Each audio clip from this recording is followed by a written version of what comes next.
पश्चिमी एशिया में जारी युद्ध के चलते देश के कई हिस्सों में एलपीजी की कमी देखने को मिल रही है। इस बीच मुंबई में श्रमिकों का पलायन भी शुरू हो गया है। हालांकि यह पलायन सीधे तौर पर नहीं देखने को मिल रहा है, लेकिन मुंबई के रेलवे स्टेशनों पर यह साफ जाहिर है कि बिहार और यूपी जाने वाली ट्रेनों में भीड़ बढ़ गई है और टिकट की मारामारी भी है। पिछले हफ्ते 5 दिनों तक इंडियन एक्सप्रेस ने मुंबई से रवाना होने वाली 3 ट्रेनों, उत्तर प्रदेश जाने वाली कमायनी एक्सप्रेस, बिहार जाने वाली एलटीटी राजगीर एक्सप्रेस और पश्चिम बंगाल जाने वाली सीएसएमटी हावड़ा मेल पर नजर रखी। इस दौरान पता चला है कि मजदूरों पर एलपीजी का संकट बड़ा असर पड़ रहा है, जिसकी वजह से वह पलायन करने को मजबूर हो रहे हैं। तो आइए जानते हैं इस रिपोर्ट में मजदूरों पर क्या असर पड़ रहा है और कैसे। नमस्कार, मेरा नाम है प्रमोद और आप देख रहे हैं जनसत्ता। साल 2011 की जनगणना के अनुसार मुंबई में रहने वाले प्रवासियों की सबसे बड़ी संख्या उत्तर प्रदेश से है, जबकि बिहार और पश्चिम बंगाल के प्रवासी भी बड़ी संख्या में हैं।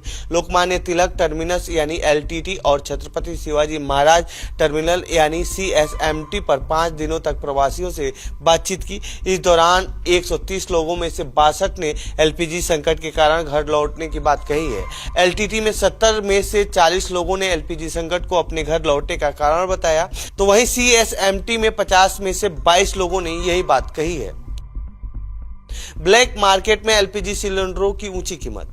पश्चिम एशिया में चल रहे संघर्ष ने आपूर्ति बाधित कर दी है, जिसके चलते 5 किलो के सिलेंडरों की कालाबाजारी में कीमतें 500 से 550 रुपए से बढ़कर 1100 से 2000 रुपए हो गई हैं और 14.2 किलो के सिलेंडरों की कीमत 900 से 1200 रुपए से बढ़कर अब 3200 से 4000 रुपए हो गई है। प्रवासी श्रमिकों के अनुसार रजिस्टर्ड कनेक्शन के लिए आवश्यक केवाईसी दस्तावेज न होने के कारण अधिकांश प्रवासी श्रमिकों को आधिकारिक दरों पर सिलेंडर नहीं मिल पा रहे हैं। उनका कहना है कि जब होटल का खाना बहुत महंगा हो गया है और बचत खत्म होने लगी तो घर लौटने का ही एकमात्र विकल्प बचा है।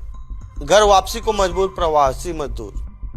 24 वर्षीय विशेष त्यागी पिछले 5 सालों से मुंबई की एक प्लम्बिंग सामग्री बनाने वाली फैक्ट्री में काम कर रहे हैं। वे कुछ दिनों की छुट्टी के लिए वाराणसी में अपने घर गए थे और 19 मार्च को ही लौटे थे। 5 दिन बाद वे वापस से ट्रेन में सवार हो गए। इंडियन एक्सप्रेस से बातचीत के दौरान विशेष ने बताया कि उन्हें गैस सिलेंडर नहीं मिल पा रहा था, बाहर खाना खाने का खर्च भी नहीं उठा पा रहे थे। ऐसे में उन्हें मुंबई में रुकने का कोई मतलब नहीं दिख रहा था। खाना पकाने के लिए लकड़ी और कोयला खरीदने की हिम्मत नहीं। यह कोविड-19 महामारी के दौरान हुआ सामूहिक पलायन नहीं है, बल्कि लोग स्थिति पर नजर रखते हुए और स्थिति स्थिर होते ही लौटने की योजना के साथ जा रहे हैं। कमायनी एक्सप्रेस से उत्तर प्रदेश के गाजीपुर जा रहे कुसुम गुप्ता के पति एक रिक्शा चालक हैं। वह उन्हें स्टेशन पर छोड़कर वापस चले गए। वे स्थिति पर नजर रखने के लिए मुंबई में ही रुके हुए हैं। उन्होंने इंडियन एक्सप्रेस से कहा कि मेरे पास खाना पकाने के लिए लकड़ी और कोयला खरीदने की हिम्मत नहीं है। यह बहुत थका देने वाला काम है। मैं केरोसिन का इस्तेमाल करना चाहती थी, लेकिन वह भी उपलब्ध नहीं है। हालात सुधरने तक वे यहाँ से जा रही हैं। उत्तर प्रदेश के भदोही जा रहे साहिल रेहम शेख साल 2005 से मुंबई में रह रहे हैं और घर घर जाकर सफाई का सामान बेचते हैं। उन्होंने कहा कि मुंबई में इतनी सारी मुश्किलों का सामना करते करते मैं थक गया हूं। 2020 में कोविड-19 महामारी के कारण मेरा कारोबार बंद हो गया। अब एलपीजी सिलेंडरों की कमी और कई अन्य समस्याएं भी हैं। वे घर जा रहे हैं, लेकिन वापस आएंगे या नहीं, यह उन्होंने अभी तक तय नहीं किया है।